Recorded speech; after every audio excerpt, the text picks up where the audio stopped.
اللہ پاک سے دعا ہے کہ اللہ پاک آپ کے تمام جائز خواہشات کو پورا فرمائے، آمین۔ تمام ناظرین کو اسلام 313 چینل پہ خوش آمدید۔ کفار مکہ کا سرور عالم صلی اللہ علیہ وآلہ وسلم سے استہزاء کا ایک واقعہ۔ استہزاء کا مطلب ہے مذاق اڑانا، ہنسی اڑانا۔ ابن اسحاق کا بیان ہے کہ ایک دفعہ عراش کا ایک شخص کچھ اونٹ لے کر مکہ آیا۔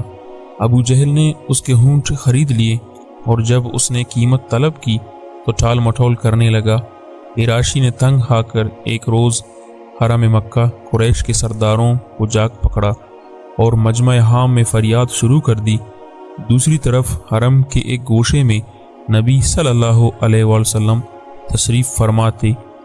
سرداران قریش نے اس شخص سے کہا، ہم کچھ نہیں کر سکتے، دیکھو وہ